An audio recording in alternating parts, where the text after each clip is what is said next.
As Oscar Pistorius' trial continues in the North Gauteng High Court, I'm joined in studio by criminal law expert William Booth to help us make sense of what's happening. Thank you very much for joining us. Great.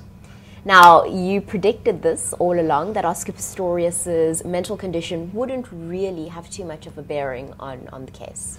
Yes, I think the whole issue was whether his emotional state and his anxiety disorder, or illness, however you want to term it, amounted to a mental illness or mental defect. And that is what the panel of psychiatrists and psychologists had to look at and submit a report to the court. And obviously, if they found that he was mentally ill, then he could have been referred to a psychiatric institution as a state patient. But they didn't find that. They found that he knew what he was doing at the time, and the main question was whether he could distinguish between right or wrong.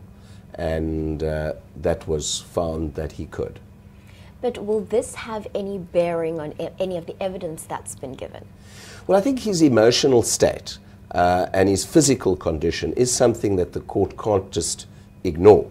His anxiety, illness or disorder is something that the judge has to take into account to look at why he behaved in a particular way.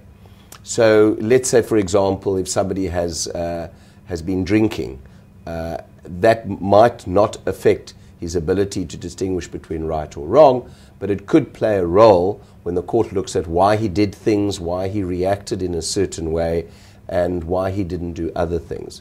So it's not something that the court must completely and utterly ignore. At the end, the court looks at all the evidence and determines from all of that evidence what deductions and inferences it can make.